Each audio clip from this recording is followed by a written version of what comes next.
How is everybody doing? Welcome back to another episode of The Banker Next Door. I am your host, Dr. Joe Berquist.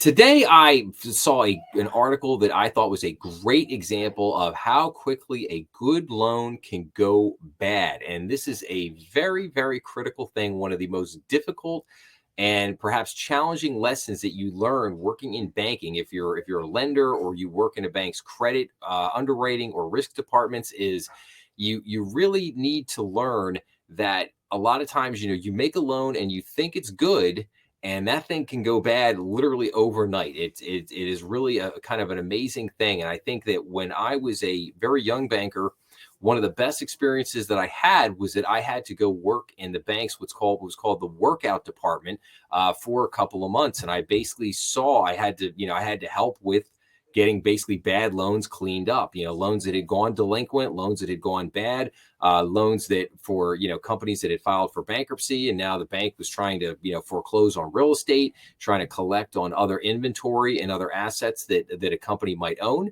And, it was an invaluable lesson for me as a young banker, basically learning how quickly things can go bad and really looking at the question of the collateral that you have for a loan, is it really as good as you think it is? And again, you begin to learn that some loan types are way, way riskier than others, and you also begin to learn why, banks love real estate, why banks love doing real estate loans, because it's what you called real estate is hard, tangible collateral. And, for, good or bad, there's always, you can always sell real estate and get something out of it. More times than not, you can get, enough out of it to get your money back out of a deal. But sometimes, even like I said, even if you get something back, it's certainly a lot better than, something is better than nothing. It's certainly better than taking a huge loss on it. So, all right, so let's take a look at this article here. So this is Wells Fargo's former Market Street office building is crippled. Can it survive and adapt? So here's a picture of the lovely office building in downtown Philadelphia. This is an 11-story, 484,000 square foot office building located at 401 Market Street in Philadelphia. So on paper, 401 Market Street looked rock solid just over a month ago. The 484,000 square foot office building was fully leased with a big name anchor tenant. Revenue was the best it had ever been, and cash flow was strong.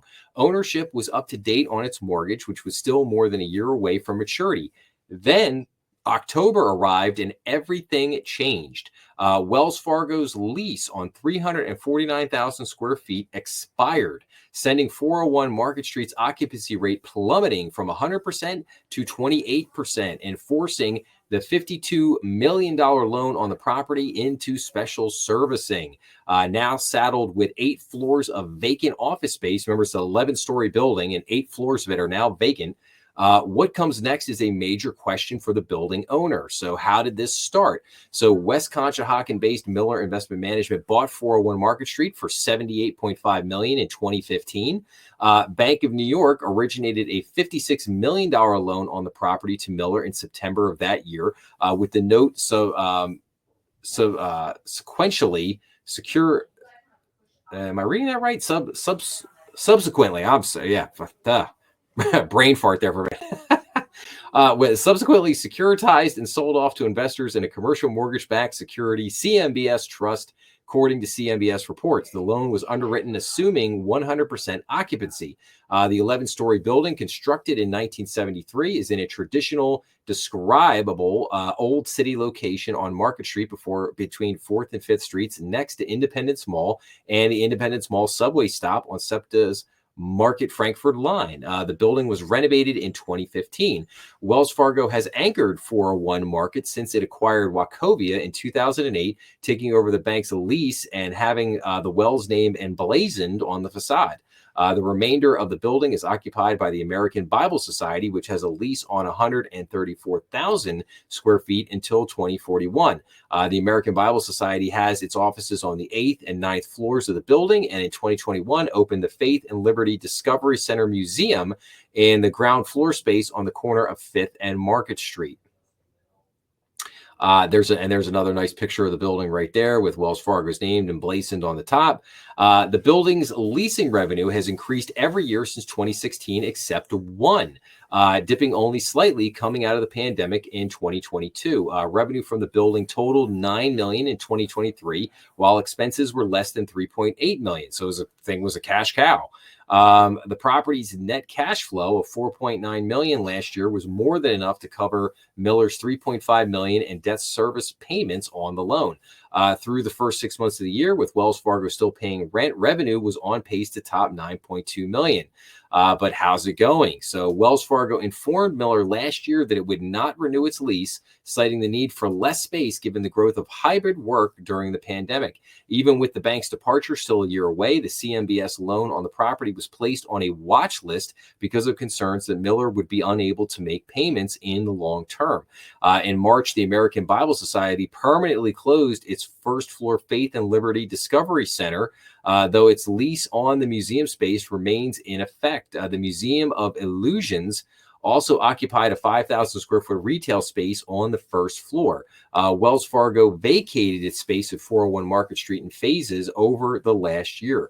The building's June rent roll showed Wells Fargo accounted for 27.8% of the building's effective gross income, according to a CMBS report. So based on last year's $9.1 million of revenue, Wells Fargo departure would cost Miller about $2.5 million per year and lower the building's net cash flow below the $3.5 million of debt service paid on the CMBS loan in each of the last 3 years. Following the expiration of Wells Fargo's lease, the loan was transferred to special servicer Rialto Capital last month. CMBS reports cite imminent monetary default with the loan set to mature in October of 2025. My guess on this one is that it's going to have to get some sort of workout. I just don't see it servicing its debt payments or being able to refinance at a maturity at 28% occupancy. So what's next? So the building is at the center of Philadelphia's evolving post-pandemic office market. The city ranked first in the country in distressed office space at the end of the second quarter, according to a report from bond rating agency KBRA. Wow, first in the country, Philadelphia. Wow. Across the street from 401 Market, 400 Market Street is being converted into 167 apartments.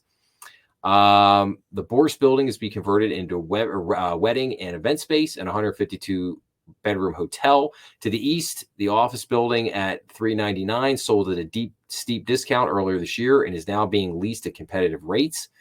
And basically it just says, hey, we're going to go on and try to reposition the building and do some other things. But what I want to point out here, the big thing here is that this building, you have a building here that was built in 1973. The building was bought and in 2015 for $78 million. What do you think that building's going to appraise for today? I could guarantee it's not going to appraise for anywhere near $78 million. It might be lucky if it appraises for half of that. So it might be lucky to appraise for $40 million right now. But you have a building here from an underwriting perspective, right? Like, okay, they bought this building in 2015 for $78 million. Building was built in 1973. It's a really good, old, nice building, well maintained they put, in 2016, they renovated the building. Wells Fargo is the premier tenant, has eight stories of the building. Pays really, the revenue on the building's $9 million a year, so it's really strong. Only takes about $3.8 million to service the debt, or $3.5 million to service the debt, about $3.8 million in expenses. So so basically you're only talking about $7.2 million on a building, and you're making so you almost got $1.8 to $2 million in net revenue on this building, which is great. I mean, it's like I said, very strong cash flowing property, but literally overnight, just like that, boom, Wells Fargo lease expires, and now you've got 8 floors vacant. The other tenant in the building, the American Bible Museum, they're having problems. They had their Faith and Liberty Discovery Center, which they closed on the first floor, but the lease, they're still paying on the lease though. But how long is that going to go on for, especially now?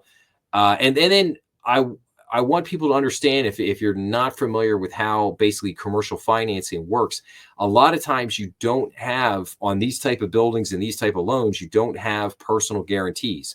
So if the building gets in trouble, basically what happens is the owner just hands the keys back to the bank and they're like, yeah, we're done. And then the bank, a lot of times will hire what's called a special servicer, which is basically a workout company, which, they'll take over the building. They'll manage the property as far as like the tenants and leases and everything that's going on in there, because the bank really doesn't want to be bogged down with having to deal with all that. And that's not the bank's forte. A lot of people, it's very interesting. A lot of people think that banks, I've heard over the years people say like, oh, the bank wants your real estate. The bank, all this is to try to get at your real estate. I can assure you with 100% certainty, the bank does not want your real estate. What the bank wants to do is the bank wants to lend money, and the bank wants to get repaid on that loan. That's it. The collateral is there strictly as a worst case scenario. Something blows up, something happens unexpectedly, Wells Fargo, your premier tenant, walks out the door one day and all of a sudden you can't pay the loan anymore. What do you do? What are you doing? Okay. But again, here, if you're the bank holding this loan, you're sitting there based on the history, you're going, man, this is a great property. We've had this loan since 2015. They originally took out a loan for $56 million. It's been, about 9-10 years now. They've probably paid that loan down a good bit in that time frame. But let's say they still owe like $36 million on the property. Well, if you lose the tenant and you go to have the building reappraised, your appraised value might be $36 or $40 million, which means now your loan to value on that property, if you have and with a property like this, you're going to have a much lower loan to value than on a lot of regularly underwritten loans. You're probably going to have a loan to value on this of 55%, maybe lower. And, and now, you might be up to, 90%, 85, 90% loan to value. So that's it becomes what's known as becomes a policy exception. Has to go on a special mention report. It's not a good thing. The loan's getting downgraded, probably becoming a non-performing asset. The bank's probably going to have to take some kind of loan loss provision for the loan as it writes it down. So it's a big thing, and it's kind of like a domino that just kind of rolls down. But again, my point here in this whole thing was that you really have to look at and really understand, especially with commercial real estate, whether you're doing retail leases or industrial leases or office leases. Maybe not so much with apartment buildings, but definitely with retail, industrial, and office. Like, you really have to understand the leases in the building, the tenants in the building, what they do. And you really have to think about where it can go wrong. And you have to look at when are those leases maturing. And like, in other words, I'll give you a quick example real quick. Like, a lot of times I would have somebody come in and they would say, hey, listen, I want to buy this building, say for $5 million. And I'm going to put $2 million down. I'm looking for a $3 million mortgage. It's 100% occupied. Got a couple of great tenants. I want you to give me a 5-year loan with a 25-year amortization. And I'll say, oh, okay, yeah, that all sounds great. Now let's look at the tenants in the building. When are their leases maturing? Oh, well, there's 2 tenants in the building. One of their leases matures in 3 years. The other matures in 4 years. And at that point I'm going, yeah, 5 years. No, like, yeah, no, we'll give you a 3-year deal and we'll match it to the first tenant that is maturing in 3 years. So that way, basically, if they can't find, if that tenant that occupying 50% of the building, if they leave in 3 years and they cannot renew that tenant, they can't get another tenant, at least the loan is now matured and you have some, you're giving yourself a little bit of flexibility for things you might be able to do there. But if you're at a 5-year maturity and now that loan's going bad, now it could be a different story. It could be different things going on there. So, but again, it gets back to this concept of you have to understand what's going on every building's a little different, and you just have to understand what's happening there and how this stuff is going, because that's going to make the difference between loans staying good and loans going bad. And it's also going to make the difference between, how good relationships last over time, and how successful you're going to be over time as a bank. You have to look at a lot of these things. And again, nobody's perfect. You can always everybody can always get blindsided with things like that. That happens all the time. If we all had a crystal ball, we'd all be, billionaires, right? But that's not how it works. And, but again, I just wanted to use this. I thought this was a great opportunity to just show that lesson of how quickly a good loan can go bad, and how, you might be looking at your portfolio and you might be looking at some of the loans in there. And you might be thinking like, oh, hey, this is a great loan right here. This is awesome. But when you really dig into the details, you look at it and you go, if we lose this one big tenant, this loan's going to go from being a great loan to being a terrible loan literally overnight, as is the case of what just happened here in this example that we looked at here from this office building where Wells Fargo decided to leave.